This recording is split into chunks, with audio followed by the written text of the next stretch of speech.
ចាសសូមអនុញ្ញាតលំអរកាយគោរពជំរាបសួរបងប្អូនទាំងអស់គ្នានៅក្នុងបណ្ដាញសង្គមថ្ងៃនេះនាងខ្ញុំសូមលើកយកវិធីសាស្ត្រធ្វើម៉ាស្បិទមុខបែបធម្មជាតិ Vaseline និងម្សៅសូដា Lee Vaseline Baseline ជាមួយម្សៅសូដា Baking Soda ដែលជាវិធីសម្ងាត់មួយដែលអស្ចារ្យមិនចង់ឲ្យអ្នកដឹងគ្រឿងផ្សំ Vaseline 1ស្លាបព្រាកាហ្វេទឹកឃ្មុំ1ស្លាបព្រាកាហ្វេម្សៅសូដា Baking Soda កន្លះស្លាបព្រាកាហ្វេ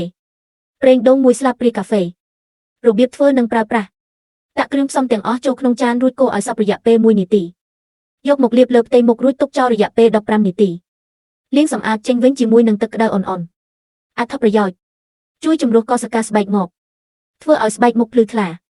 ជួយបំបត្តិស្នាមអុចខ្មៅផ្ដល់សំណើមនិងពន្លឺដល់ស្បែកបែបធម្មជាតិចំណុចគួរប្រុងប្រយ័ត្នម្សៅសូដា Baking Soda អាចធ្វើឲ្យរមាស់ឬប្រតិកម្មចំពោះអ្នកដែលមានស្បែកមុខស្ដើងឬឆាប់ប្រតិកម្មអ្នកគួរតែសាកល្បងលាបលើស្បែកដៃបន្តិចសិនមុននឹងប្រើលើផ្ទៃមុខបាតពិតណាស់ការយល់ដឹងពីអត្ថប្រយោជន៍នៃសារធាតុនីមួយនឹងជួយឲ្យអ្នកដឹងថាហេតុអ្វីបានជាគេយកវាមានលាយបញ្ចូលគ្នានេះគឺជាការពន្យល់លម្អិត 1. Vaseline Baseline Petroleum Jelly មុខងារចម្បងជាអ្នករក្សាសំណើម Occlusive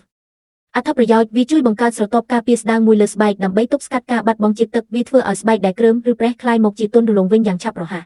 2. ម្សៅសូដា Baking Soda មុខងារចម្បងជាអ្នកជំរុះកោសិកា Exfoliant អត្ថប្រយោជន៍ដោយសារវាមានគ្រាប់ល្អិតវាកម្ចាត់កោសិកាស្បែកដែលងាប់និងធូលីដីដែលកកស្ទះក្នុងរន្ធញើសវាក៏ជួយកែសម្រួលទល់ឲ្យភាពជាតិខ្លាញ់លើមុខនិងធ្វើឲ្យស្បែកមើលទៅភ្លឺជាងមុនចំណាំកុំប្រើវាច្រើនពេកព្រោះវាមានកម្រិតខ្ពស់ដែលអាចធ្វើឲ្យស្បែកស្ងួតខ្លាំងបើប្រើខុសបច្ចេកទេស 3. ទឹកឃ្មុំ Honey មុខងារចម្បងប្រឆាំងបាក់តេរីនិងផ្ដល់សំណើមអត្ថប្រយោជន៍ទឹកឃ្មុំសម្បូរទៅដោយសារធាតុប្រឆាំងអុកស៊ីតកម្មវាជួយកម្ចាត់បាក់តេរីដែលបង្កឲ្យមានមុនជួយឲ្យមុខមានសភាពតឹងណែននិងជួយឲ្យស្បែកមានសំណើមបែបធម្មជាតិ Humectant 4. ប្រេងដូង Coconut Oil មុខងារចម្បងផ្ដល់ជីវជាតិនិងប្រឆាំងការរលាក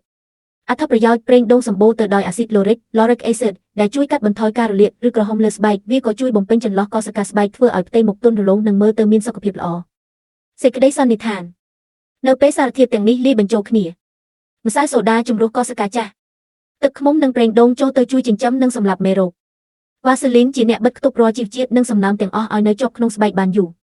សូមអ្នកទស្សនាទាំងអស់គ្នាមេត្តាជួយចុច like share និងជួយ follow page ម្នាក់មួយផងដើម្បីទទួលបានវីដេអូថ្មីៗនិងចែករំលែកដល់មនុស្សជាទីស្រឡាញ់ផ្សេងទៀតបានដឹងផងដែរសូមអរគុណ